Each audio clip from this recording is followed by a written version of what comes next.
crush your enemies, see them driven before you, and to hear the lamentation of their women.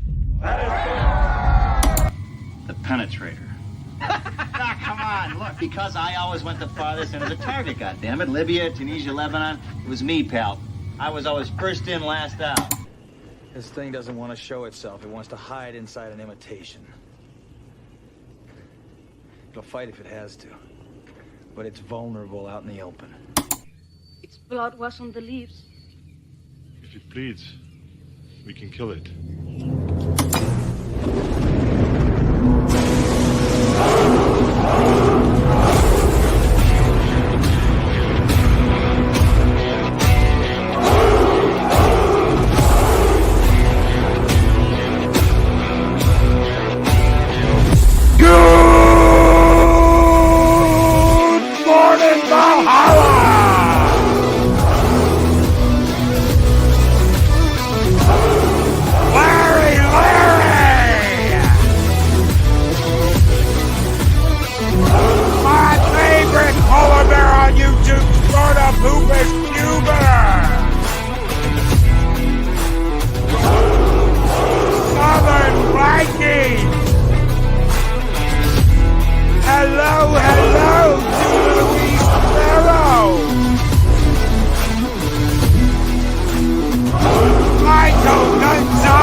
Greetings, one and all, and welcome to Mornings of Mischief. I'm your host, Stone Loki. Good morning, everybody.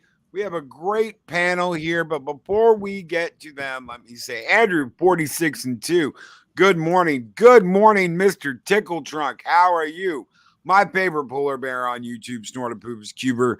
Good morning, Mr. Butt Crack Media. Sagacious 6. What is up, girl? Daisy Girl Williams, how are you doing this morning? My buddy Pat S is here. Good morning, Pat S. How are you doing, brother? Snowdub says, go and tuck and roll. How are you doing, my friend? I need a weekend. I feel my voice is going. I need a weekend. Gotta get a weekend. My voice is cracking. Project Cambrian, good morning. Good morning, everybody. Let me welcome Ryan Roger Ape to the panel. How are you doing, brother? I'm doing well. Thank you very much for having me on the Week in Review, Loki. It's great to be here, and it's great to have Arwen back. Unfortunately, Dave Bob could not make it, but it's great to see Sensei himself, Project Storytime, also known as Josh for some reason, despite the fact that he is a cybernetic fox with a fez on. It stands for Just Observing Shitty Humanity. Well, you're in the right place. That's right. That's right. You are in the right place. Let me welcome the lady, Arwen Avalon. I love getting to say that. The lady, Arwen Avalon. in the morning when I see you in chat. Thank you so much for being here. It's always a pleasure to have you on Fridays. Well, thank you for having me, Loki, and good morning, y'all. And I hope everyone is having a really good Friday because it's been a long week. It has been a week, hasn't it? It has, but I'm thrilled to be here. I'm excited. We got a lot to talk about. And Project Storytime, filling in for Dave Bob. Project Storytime sent me a message last night and was like, hey, if you need someone to fill in for Dave Bob, I was like, dude, you're always welcome on the show. Love to have you. Yeah, it's a pleasure to be here. Heck yeah. Thank you. Loki says that without a hint of irony. Oh, yeah, no. Oh, yeah, absolutely not. Is the rooster out minding his hens? I believe he was leaving to go out of town. I'm not gonna tell you where because he doesn't like people following him around. He gets a twitchy trigger finger. He's touring with the harem. Yeah, he's touring with the harem of hens. Yeah. Oh my! I have picture proof. So. Yeah, there was a fox in the rooster house this morning. Definitely. And so much the better. That's right. So let's kick things off. Welcome everybody to the weekend review. Got a couple of things to talk about. I want to start out with Salma Hayek, even though she was at the end of the list that I put together. So we were talking backstage, and already there's some holes in her story. She said that I was typecast for a long time. My entire life, I wanted to do comedy, and people wouldn't give me comedies. I couldn't land a role until I met Adam Sandler, who put me in a comedy in 2010's Grown Ups, but I was in my 40s. They said, you're sexy, so you're not allowed to have a sense of humor. So already I busted that, and I was telling everyone on the panel this morning, it was 1999 when she was in a comedy called Dogma. I don't know if she didn't want to mention this because it is a Harvey Weinstein production. It's a Harvey Weinstein movie. Had the usual Harvey Weinstein players in the movie, but she was in a comedy in 1999. She was also in, Arwen brought this up, Spy Kids. That was 2002. Ooh. Yeah, and that was 2002. My goodness. So this whole thing about like, well, I couldn't get comedies because I was typecasted. Let's look at real quick. I want to Sausage Party. Sausage Party. When was that made? That was after 2010. Yeah, it was probably 2016. Oh, yeah. Okay. Spy Kids 3. Spy Kids 3 in 2003. That's right. Maybe she just didn't want to mention Kevin Smith because he's a fucking crybaby. Well, something doesn't add up. I think it's meant to push a narrative rather than to bolster any matter of fact. I mean, fucking George Carlin is in Dogma. You can't tell me it's not a comedy. That whole Jesus bit, you know, where even spooky, but we wanted to bring back a good Christ, so we made the Bloody Christ. And he's like, "How you doing?" Ding, and he's like winking at you. He's got that fuck boy look on him, and you're like, "Wow, the Catholic Church really has, gone downhill in the last couple of decades." It's a good job we have other churches. Okay, let's playing devil's advocate here. Let's say that's true. Okay, let's say she told her agent, look, I want to do comedy. I want to be the next Lucille Ball, which is a lofty, admirable goal. Lucille Ball cracked 1 million molds. Okay. But so let's say for the benefit of the doubt, that is true. Because, back then, yeah.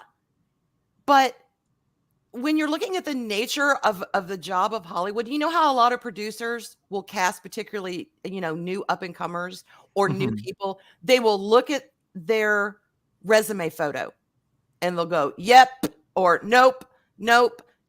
They have an idea already in mind of the person they want for a role. That's the whole point of the headshots. Exactly. That's a headshot. And so, yeah, they might have looked at her and said, too sultry, boom. Dark hair, boom. Too old, boom. Too young, boom. Too whatever. It may not just be that she was too beautiful. She just might not have suited the hot up and coming, script of that time. That's what happens when you're, a relative unknown. You don't get to pick and choose. You get whatever you get. Josh, am I right on this? Absolutely. So, okay, you were too beautiful for comedy back then. Big deal. You're a big name now. You could do your own damn thing. Start a comedy troupe. Start a studio just starring beautiful women in comedies. Don't tell me that wouldn't be, a hot ticket. So, all right, move on. Well, I mean, again, if she wants to be like Lucille Ball, Lucille Ball and her husband started Desilu Productions and did their own thing because they wanted to tell their own stories. Yeah, and Lucille Ball did her fair share of non-comedic roles when she first started out. Oh, absolutely.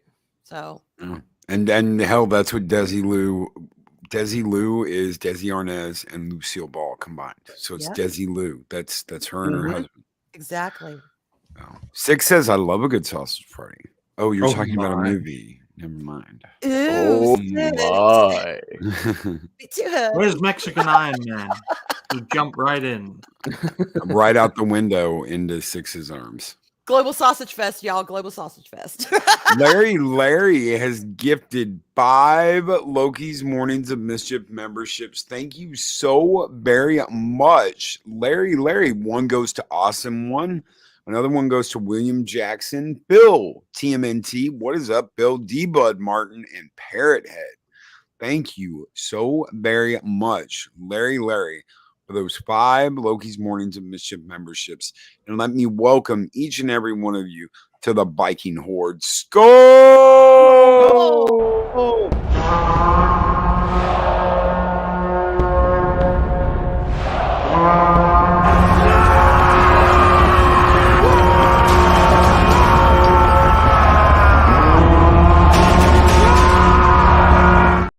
Yeah, and at least we not forget Lucy ran Desilu and greenlit Star Trek. Yes. She's the one who gave Star Trek a chance. Yes, she did. Yep. Yes, she did. So look where it's now. I don't know. There's some of this that just doesn't add up to me. She kind of talks shit about Robert Rodriguez because she talks about in this article that she did for GQ. She talks about being in not Desperado, but the vampire one from Dusk Till Dawn. And she talks about how they just gave her the snake and were like, "Dance, bitch!" And she's like, "I don't know." Well, then go over to those strippers over there and learn how to do this. And she was like, "I felt completely uncomfortable. I had to go into a strip club and it almost tainted my acting career." And I'm like, "Oh my God. That's what we do. That's what actors do." Oh, yeah. They tell you what they want, and guess what? It's up to you to find out how to do it, and you do it. It's for your craft. It is a job, people. It is a job, and you go out and you say, "Hey, Belle Ricky here with the 2 titties. I got to dance with the snake. Can you show me how to dance like a stripper sensually with a snake?" And they'll be like, "Oh, girl, come on in. We'll give you some lessons. Yeah, here you go. Nah. Okay, I'm back." Mark, I hope you clipped all that. It's not rocket science. Sorry. But I think it was Robert Duvall, One Flew Over the Cuckoo's Nest. He visited an insane asylum for like a month to understand how people live in those. It's part of the job of acting. You need to understand the character that you're going to be portraying. That's how it works. If you're hired for a sexy role, then be the best sexy in that role that you can possibly be. That is what you are hired to do. If you're hired to do comedy, be the best comedian you can be. I mean, it's all, if you're hired to do a drama and to make people cry, then damn it, you better learn to make people cry.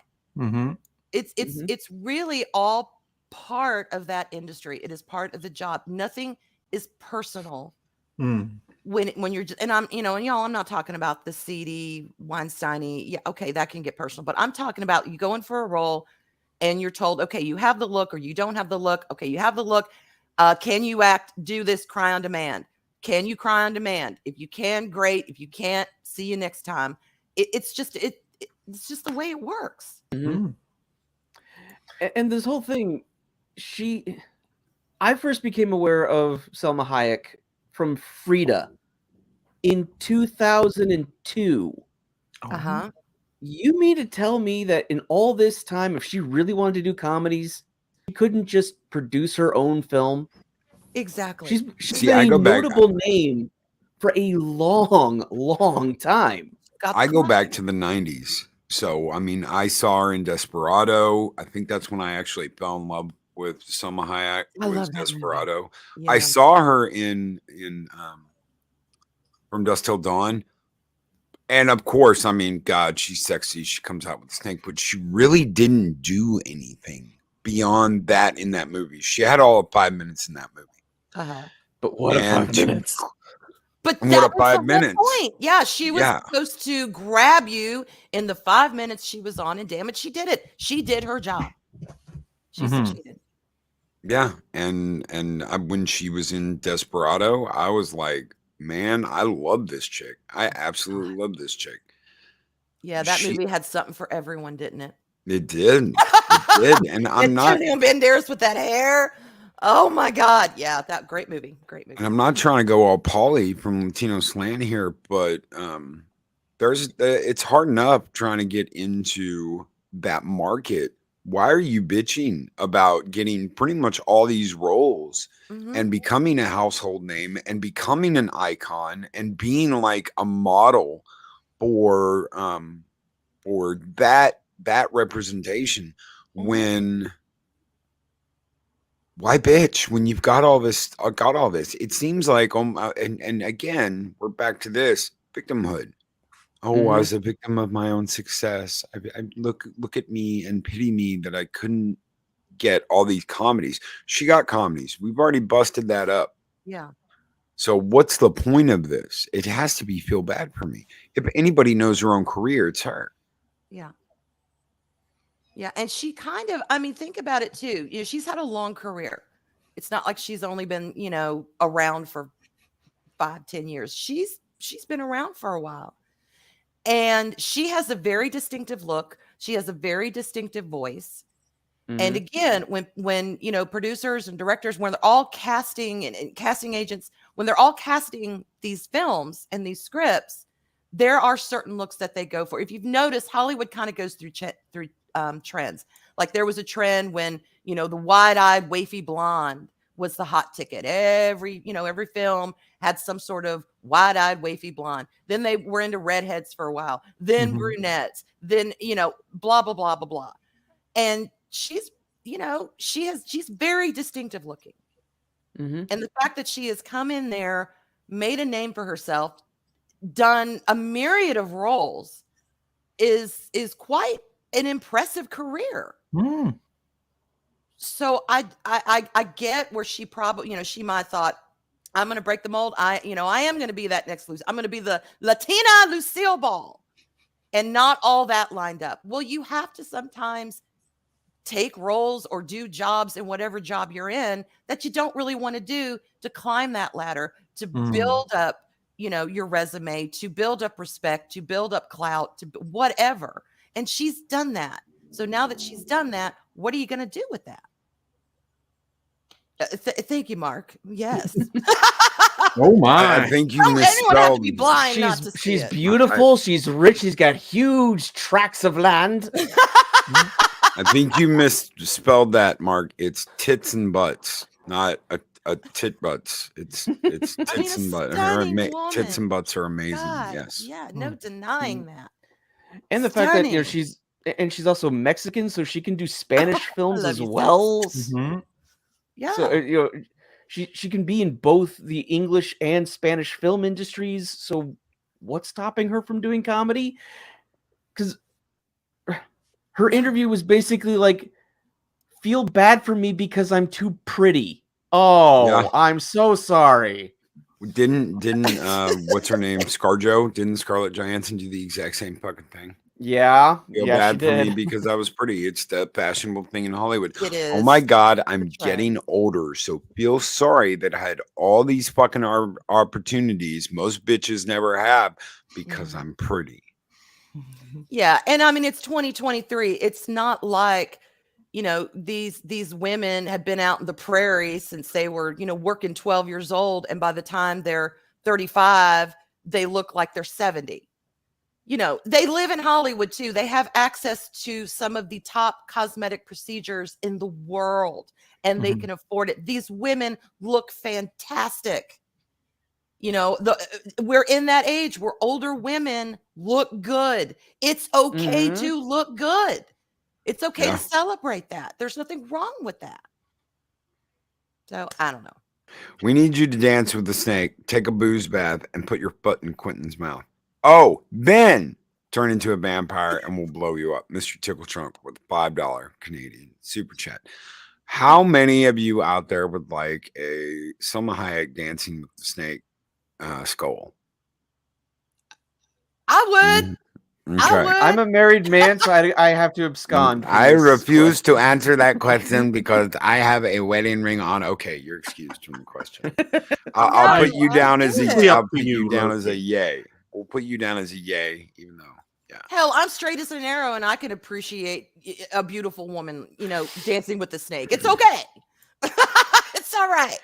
And Pod Racing Palpatine made an excellent point. Where was it? We have to remember Jennifer Lawrence was the first Mexican actress.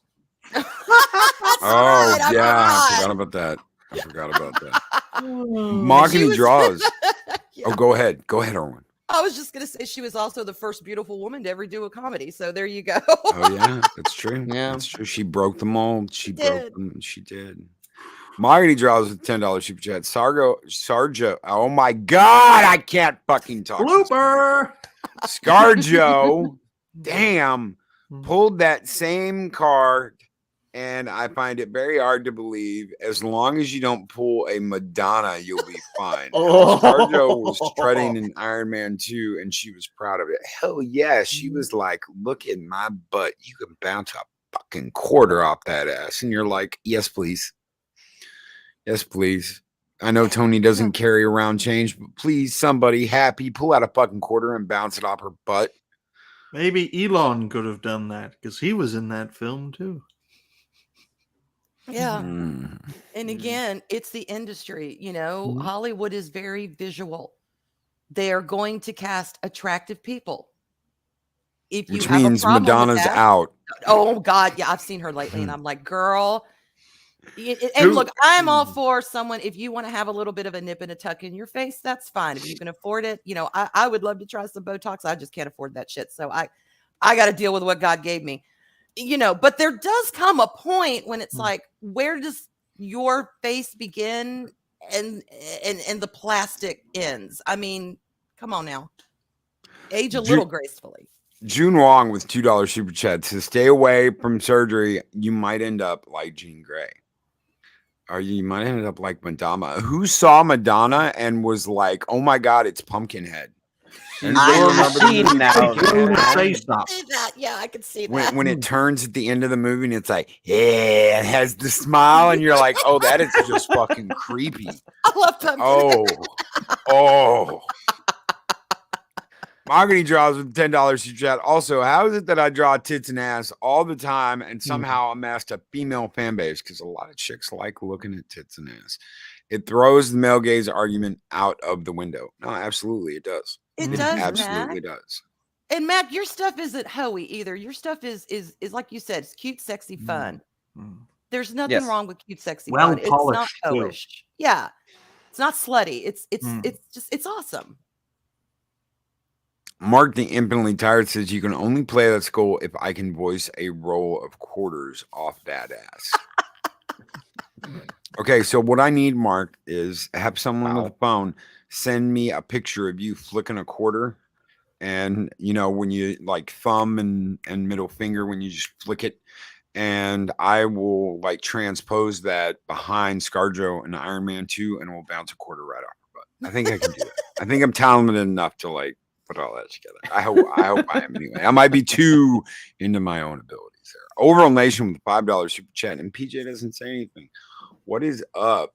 Super chat won't let me insert text. What in the hell is up with that? Maria Tiantelli needs only a few subscribers for 2,000. Please give a one if you haven't yet. I am, but let me tell everybody, guys, if you are not subscribed to Tiantelli, if I can get a moderator, thank you guys so much for doing this.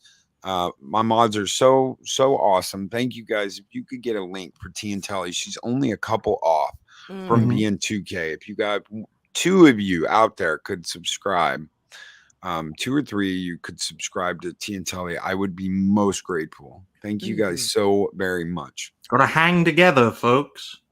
Oh, Yes. and Loki, can I say something on that too? And y'all that are already subscribed to Maria, please go make sure you're still subscribed.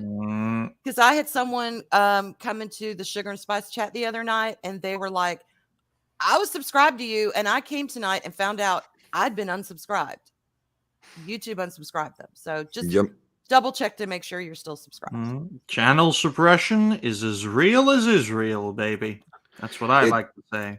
It's not that common for me, but I have noticed every once in a while that something like that has happened. Yeah.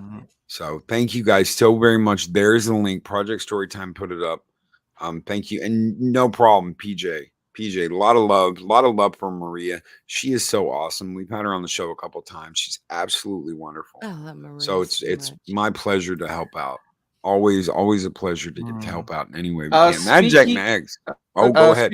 Speaking of, I just realized I've been unsubbed. So resub there, Maria. It's real. Double check, y'all. It's not fake. It's not fake news. Yeah.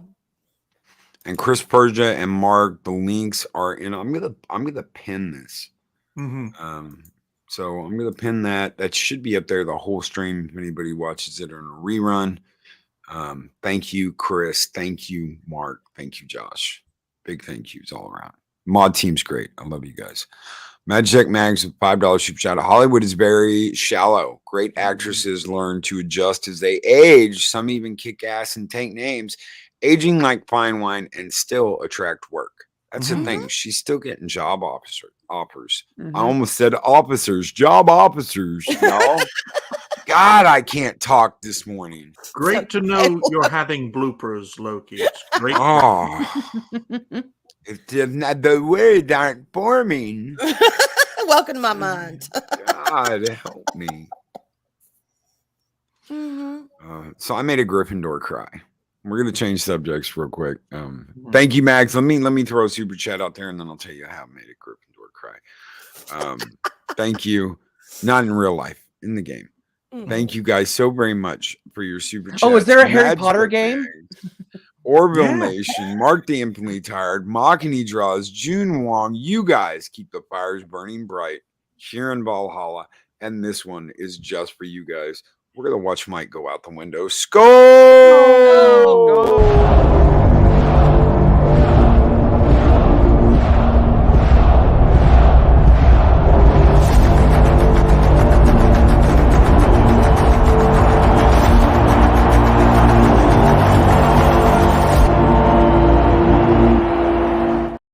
Monkey Jeebus is responsible for that, for all of that. So thank Looks you. just like him. It's like Mexican Iron Man's a browner version of me. I hope you're still cutting grass, Brownie. Oh, shit. I don't know if he'll let you do that. I know I can get away with it, but I don't know if you can get away with it. And yes, Mark, you did used to throw quarters at me all the time. Yes. Yes, I remember that. So Alec Baldwin has recently thrown a fit and said, I will not have anyone involved with the right have anything to do with my trial. It's unconstitutional to have someone of a different political party who could gain potential influence. I missed this. What? Oh yeah, I'm gonna read the whole thing out here. Ridiculous. Yeah. So let me see. Under Section 1 of Article 3 of the New Mexico Constitution, a city member or legislator may not exercise any powers properly belonging to either the executive or judicial branches. Reads the motion that he filed. As a special prosecutor, Representative Reeb is vested by statute with all the powers and duties of a district attorney who is considered to be a member of either the judicial or executive branch of the New Mexico government.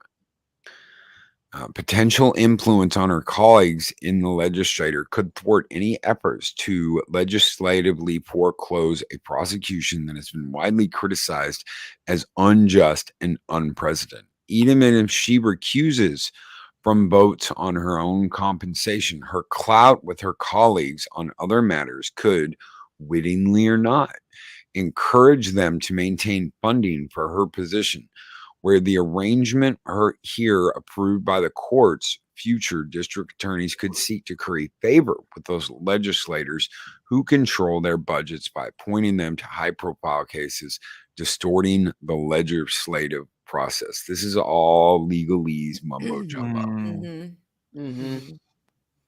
Weaponizing words, the kind of thing that Satan would do. Prosecuting a prominent defendant associated with an opposing political faction within the legislature, even in the face of conflicting evidence or law. Even if she shot someone.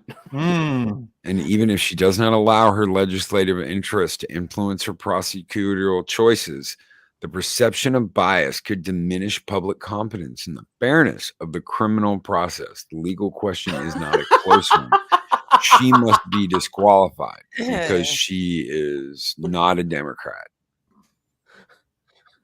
It's ridiculous. It's absolutely ridiculous. There's nothing political about getting shot. So we have a huge big name celebrities throwing a temper tantrum, crying that the judicial process is being compromised because he's being treated like everyone else. Yes. Gives them carte blanche to do whatever they want. Basically. And if this actually goes through, if the judge looks at this and is like, yep, okay, remove her, this is going to set a precedent that anytime somebody is being charged and is on trial for a crime, that they could look at somebody's political affiliation, whether it's conservative, whether it's liberal, whatever, independent, libertarian, it don't matter. And they could say, you know what? That goes against what I believe. I don't trust them because they're XYZ. So I want them removed because it's unconstitutional because they will be biased. When the hell do we draw the line that it does not matter what politics you are? You have to start trusting in the system to do its job, and people separating and just looking at the hardcore facts of the law, excuse me, and upholding the law regardless of what political party you're with. When are we going to get to that point? And we know people abuse it. They try and twist it. We know that. But is that where we're at in our society? That you can't even be X or Y and do your job in somebody's eyes? Well, this immediately gives him a reason why he can call foul when he gets convicted. I believe it's unbelievable.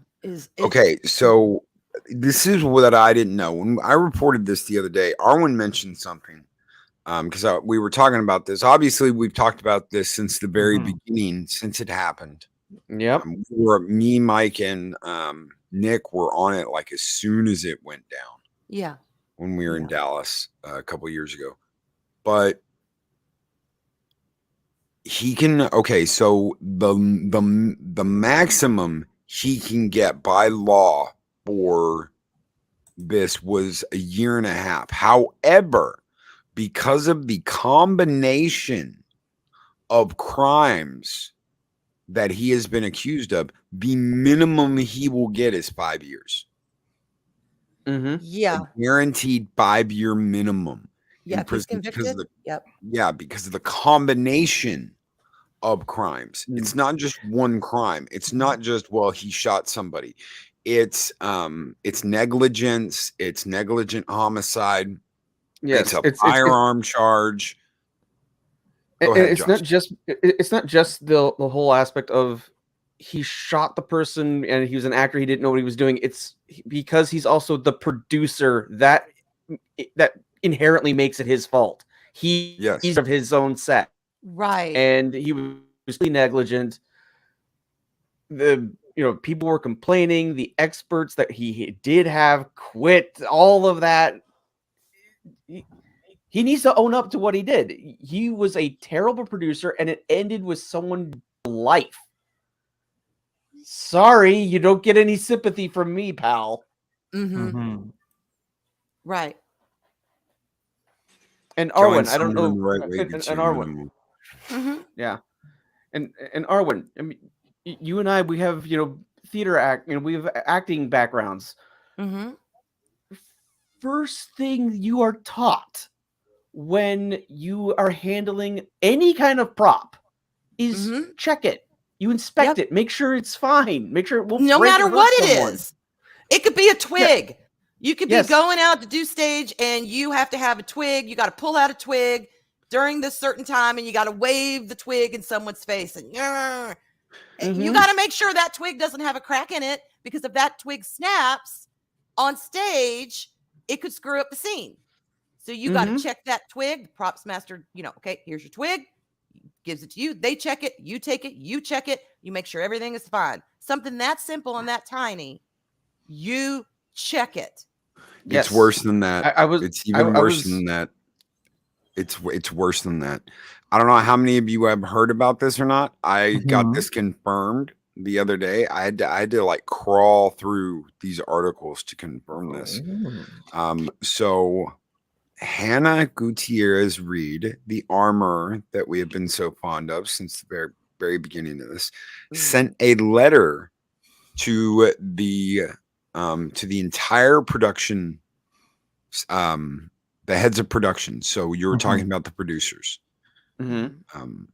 complaining that certain people on the set refused to take a training course in gun safety.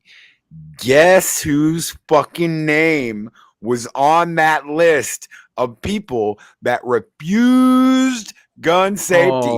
Take one motherfucking wild guess whose name was on that list. The final nail is in the coffin, ladies and gentlemen. Hand the letter over.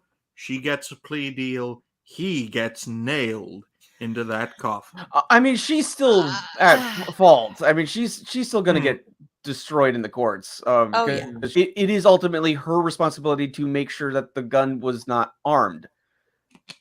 But the fact that Baldwin refused to take part in the gun safety lessons, that's wow. And you know what the excuse was? I've done this in countless movies. I'm Alec fucking Baldwin. Doesn't matter. I've taken hours and hours of these always classes. Check your props. Always. Yeah. Doesn't matter. The minute you step on a set and they're using firearms, I don't care if you fucking wrote the firearm, book yourself. Every situation is new. Every set is new. Everything is different. That is garbage that he refused that. As the producer, that is negligence in itself. Yep. Bullshit, y'all. That is bullshit.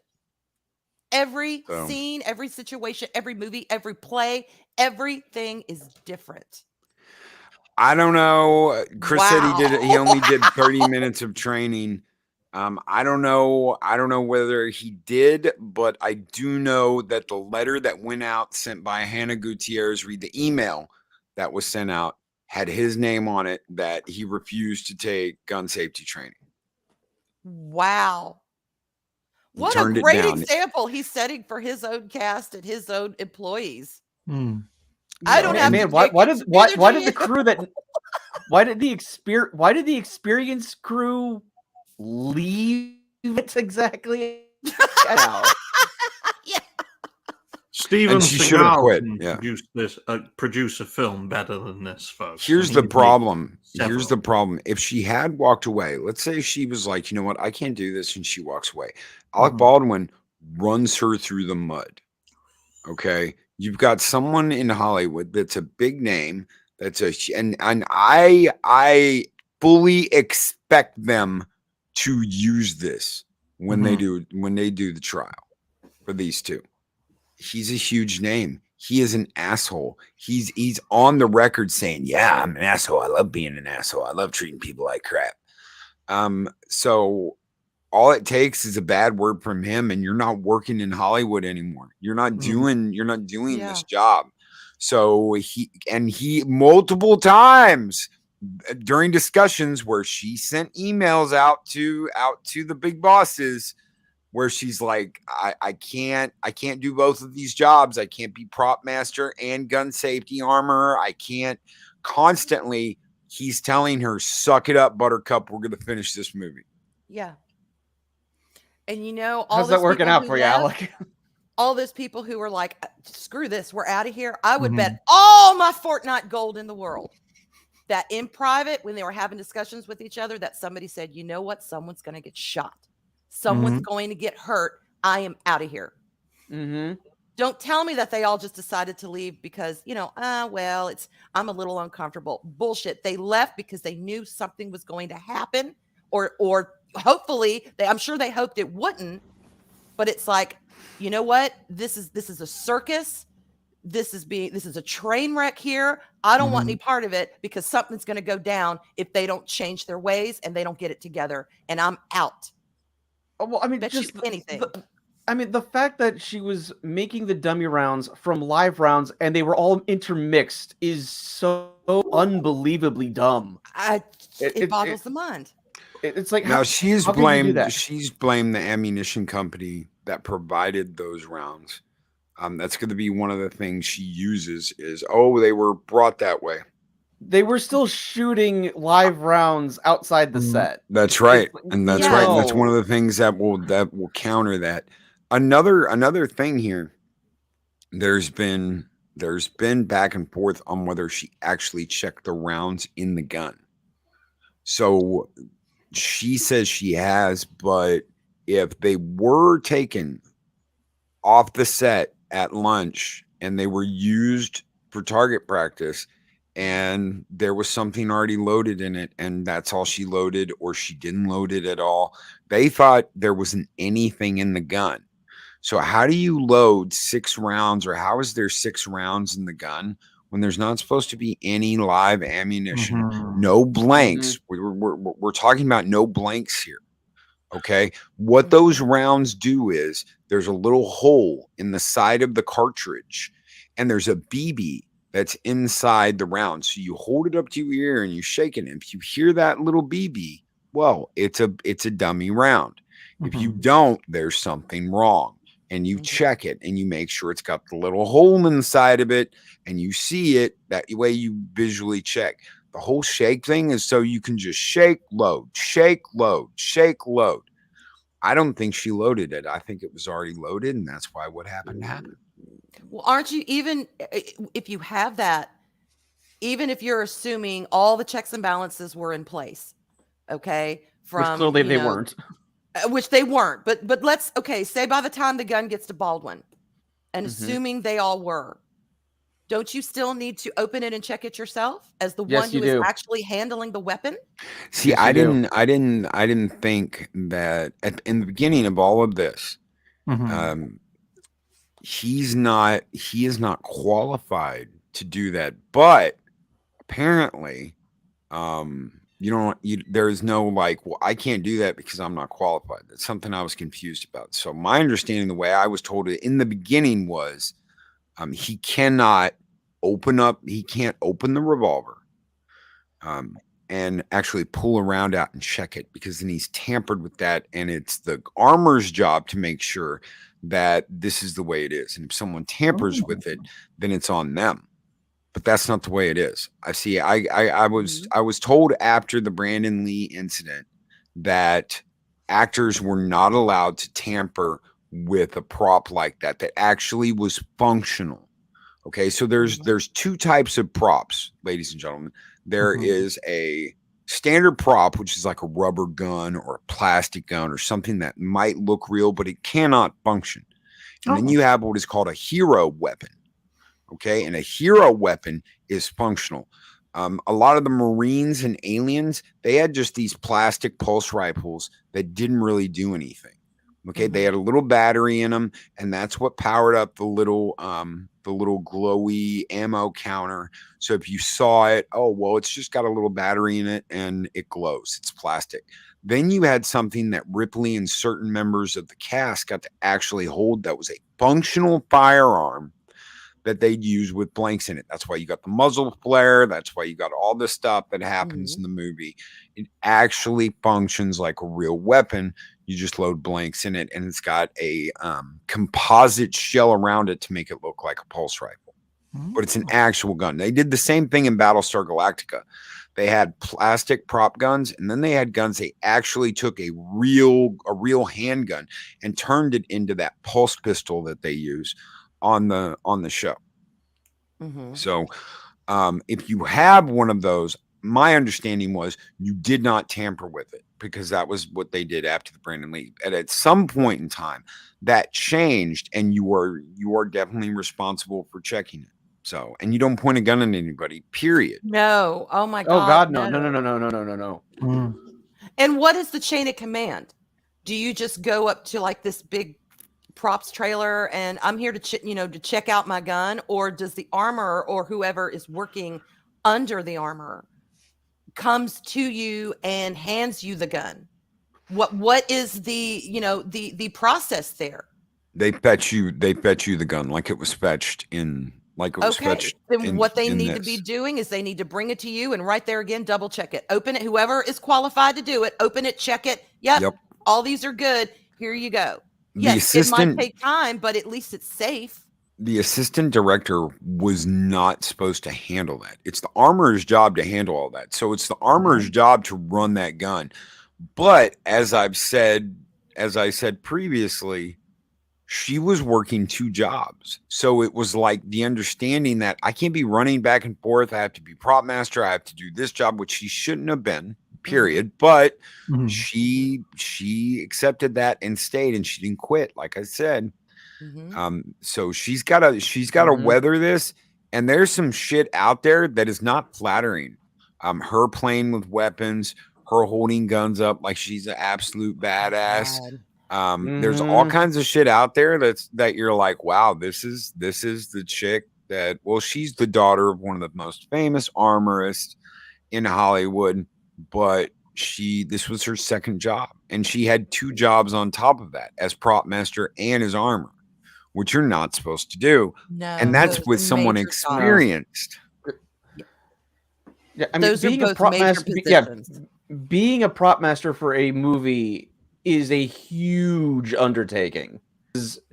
You're responsible for every single little prop on that film. It's not just the things that the actors are touching. It's also the way the set's dressed and everything to make sure it looks authentic. So in the background, if there's it was a Western, so there's a washing basin, because it's the time. Even if it's not used, you need to get it look like it's from the Old West. It's just how it is. That would be like the costume designer, the one responsible not just for designing the costumes, but like the dresser, the one who is responsible for making sure all the extras, all the main cast, everyone has accurate clothing, and being the armor. We're talking major jobs here, two separate major jobs. There's no way one person can do that and do it effectively. And she complained, and she said, I can't do both of these jobs. And she was told to suck it up and do it anyway. Oh, Maria! I once knew a girl named Maria. Maria, good morning. Maria. I call her Sweet Maria. Guys, it's Maria from TN I hope we were able to get you over the 2K mark this morning. I hope so. I hope we were able to tip you over the 2K spot this morning. You worked so hard and busted your butt. So hopefully the hope first of many milestones. Yes, absolutely. Baldwin needs to go sent on the river. Well, no live round should be anywhere near a movie set. No, absolutely not. No. Never hear of Clint Eastwood shooting anybody. No, because he's a man. Just the arrogance that it would take for Alec Baldwin to short-sight his own project, for one, and thinking, oh, well, it's me. So no matter what happens, it'll work out because it's me. And then to play with a weapon, just irresponsibility. Even if the woman had survived, even if she got shot but had survived, or if the bullet just whizzed past her and never hit her, it would still be negligence. It would still be. There are no words, y'all. He's a narcissist. Yes, he is. Yep. Yes, he is. I just can't help thinking of Sean Connery saying, Alec, things around here don't react too well to bullets. Yes. Yes. This is what we call foreshadowing. All right, we got one more topic, and then we're going to get out of here, ladies and gentlemen. And I especially want to get Arwen's take on this from a female point of view. So Tim Allen gets accused by Pamela the Tits Anderson that he flashed her on the set of Home Improvement. And right after that, we get it. It's announced that as soon as Tim Allen becomes a flasher, Disney's like, "Hey, we want you to come back and voice Buzz Lightyear." Oh, you're a disgusting pervert. Welcome back. You're one of us again. God. I couldn't just make this up. You just couldn't. Okay, I was reading about that this morning, and she's like, I was 23 and he was 37. One, this got nothing to do with it. Okay, it's got nothing to do with it. And that he supposedly saw her in Playboy, so he's like, basically this is tit for tat. I saw you naked. There you go. You've seen me. Okay, let's say for the sake of argument it happened. He's saying it didn't, but let's say for the sake of argument it happened. A little boop. Ha ha ha ha. It's a strap-on tool. Okay. What do? Did you approach him and say, dude, I don't want to see your old shriveled up nutsack. Go away. Did you, run to your trailer and cry, boo hoo hoo, poor is me? What did you do about it, bitch? We've all been flashed at one point or another in the theater world. It's not that big of a deal. We've all seen it. Laughed. Did you point and laugh and go, I didn't see nothing. I mean, there were ways, and now she's bringing it up like it was some big traumatic. Okay, maybe it did make, if it happened allegedly, we love that word. Could it have made her uncomfortable? Okay, but what did you do? Did you do anything about it? Empowered woman? So, if he's not like he spunked on her shoes. Right. It's, exactly. I mean, I don't know. Look, there are some things that a woman can experience that can genuinely make her feel uncomfortable. I have had situations like that where I'm like, this is not cool. You're a sicko. Get away from me. Okay, I get it. The Harvey Weinstein. I'm sorry, Arwen. All right. I mean, when I heard about that, I was like, multiple women's shoes, huh? He had a shoe thing. It's like, I'm going to stand here and dance on your shoes. Really? All right, I'm going to say this, and then I got to jet and take my son to work. But anyway, all I'm saying is a flash. Okay, whatever. And from what I read, she is saying it was literally a second. Shit like that happens. And I'm not saying that it should, don't get me wrong. But, when you're in a theater group or an acting group, sometimes, like I said, people kid that way with each other. It's not like he touched her. It's not like he did anything to her. She did not complain. or say anything. And some people might say, well, she couldn't. Yes, she could. We have mouths. We have autonomy. We can take care of the situation if it makes us uncomfortable.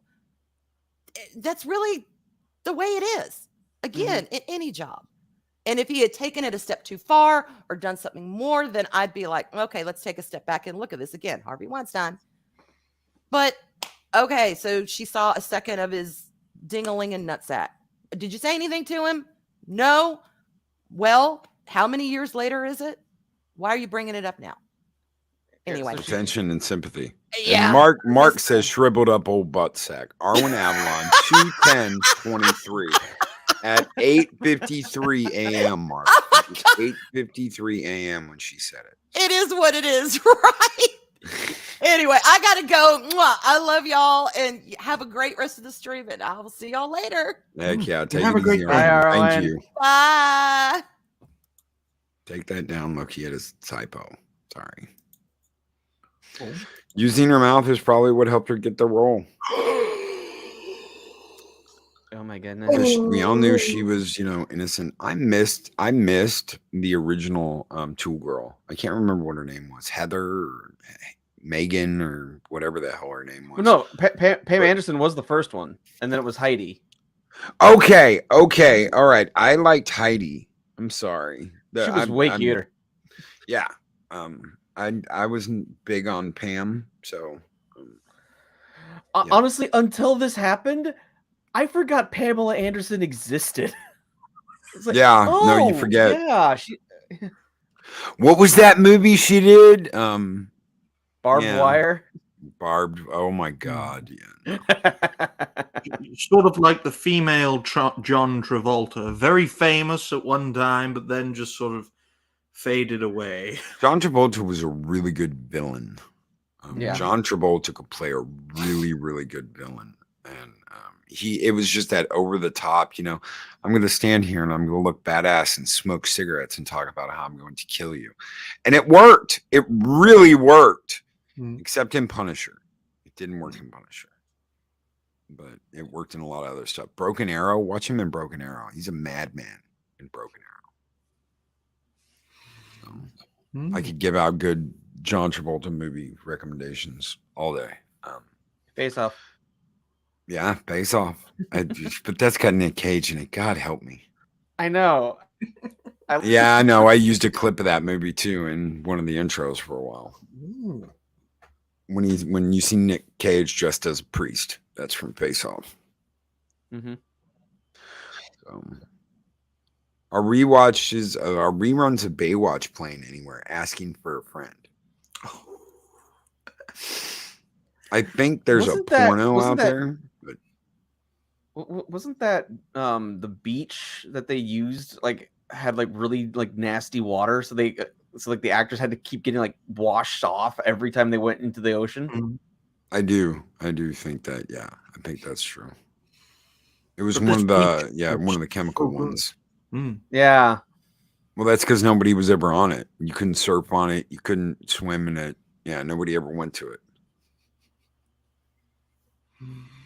So it was. Oh God, I know the name of that beach too, and I can't think of it right now. But yeah, it had alkaline and something else in it. Yeah. Bay Crotch. Yeah, Bay Crotch. Baywatch is still popular in Germany because of Hasselhoff. No shit. Okay, ladies and gentlemen, I thought I was tripping when I was doing my little UK tour, and I'm in Germany, and they've got you go to a train station and there's a video wall, and it's got fucking Hasselhoff standing there on a cliff with water hitting the beach, and he's standing there all in white, and he's got his shirt unbuttoned and open, it's flowing behind him, and you're like, what in the fuck is this? He literally brought Germany back together again, Loki. I mean, the meme of Germany loving Hasselhoff is 100% accurate. He My was one of the God. first artists to perform, I think, in East Germany as it was opening up. I called it Babe Watch, Boob Watch. Oh yeah, there's countless memes of. She Remember should have when The said Rock Hasselhoff pooped on her played chest. Baywatch? Jason Momoa was on Baywatch Hawaii. I was talking about the Rock movie that they did a couple years ago, where it's like, remember Baywatch? Oh God, I never watched that. No one did. I never watched that movie. Of course I saw episodes of Baywatch. Of course, everyone did. Everyone did. Yeah, it was always on someone's TV. You'd walk in college, you'd walk into a dorm room, fucking somebody watching Baywatch, pulls up the covers real quick. Yes, can I help you? Sorry. Help me. It was the 90s. Knight Rider. They did that 3 times, I believe. Something like that, yeah. It didn't work any of the times. I hate the one with the Mustang. Don't get me started on the fucking show with the Mustang. Oh my God, but that was Hasselhoff's kid. I don't give a fuck who it was. Kit was a Mustang. That's not Knight Rider. I'm sorry. You make some Pontiacs. Or you make some Trans Ams. So I don't want, no, we're not doing this whole, it's going to be a Ford Mustang. I've never seen 1 second of Baywatch. You're lucky. 6. God, does anybody remember? You're not missing a plot. Does anybody remember Baywatch Nights? Ugh. Oh my God. Yeah, you do now. I blocked that out of my memory. Baywatch Nights, where Hasselhoff is a detective in the Baywatch universe. So this Friday needs a Muppet. Skull and tuck and roll. No. Oh.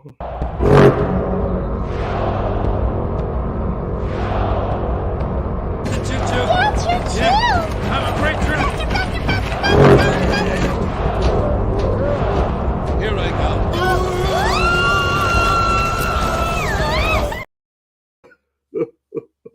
Oh my. So I have a Salma Hayeks goal to make now. Oh yeah, we're gonna do enough interest shit. I'll make one. So we're getting out of here. You guys have anything to throw out? Now's the time. I know I'm gonna be on Backtube later tonight before the late show with Mexican Iron Man. But by all means, guys, let us know what you're gonna be doing. Well, I'll be making a good few videos for today. I think I'll make 4. 2 suggestions and 2 Rising Stars videos. In regards to Reality Base, there will be an episode of Reality Base tomorrow with Cannoli Sasquatch at 11 p.m. UK time. Yesterday we had an episode with the Shagsworth. We had a good talk. And in regards to guest appearances, I'll be on with Pacific 414 on Sunday, so we can have a good talk about popular culture. Nothing else springs to mind, but I don't have the best of memories, folks. So if you do find me in other ecosystems, I'll be there. Josh, what are you going to be doing? I dead named you. Sorry. Oh my goodness. I will never, ever, ever forget the Josh and I don't know if you want me to say it or not. Yeah. The Mominies. Dun dun dun dun. So that's always the first thing I think of. I'm still, after all these years, I gotta get Project Storytime thing. Oh, Maria, you didn't have to do that. It was our pleasure. Hopefully we got you past 2K, and we're gonna get a Maria with T and Telly 2K celebration. Guys, if you haven't subscribed to Maria, there is a link at the top of live chat that'll take you to her channel, and you can subscribe. Ring that bell. Make sure you check out Maria's content. She's got a wonderful channel. Thank you, Maria. Anyway, so I will be on tomorrow with Eris of Chaos for Afternoon Discord Delight. I have no idea what we're talking about. And then also continuing to work on various projects on my own working on a part 3 of my Dragon Age series, and then I start the arduous task of reviewing Rings of Power. Oh. Does it really matter, Josh? It doesn't. It really doesn't. It's hard enough reviewing Velma, though you are welcome to be on reality-based anytime. Project Storytime. Oh, why is this, Josh? It's Josh just observing shitty humanity. Subscribe to Project Storytime. He might make new content if you do. That's right. That's very true. And we're out of here, guys. Take care. Be excellent to each other. Always speak friend to enter. We'll see you guys later tonight on The Late Show with Mexican Iron Man. Take care, everybody. Yeah. Bye for now, folks. Bye, everyone.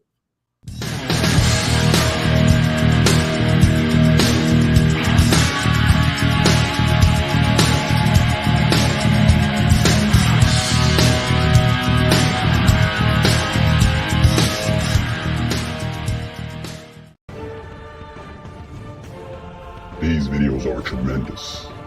Like, comment, and subscribe, and hammer that notification bell.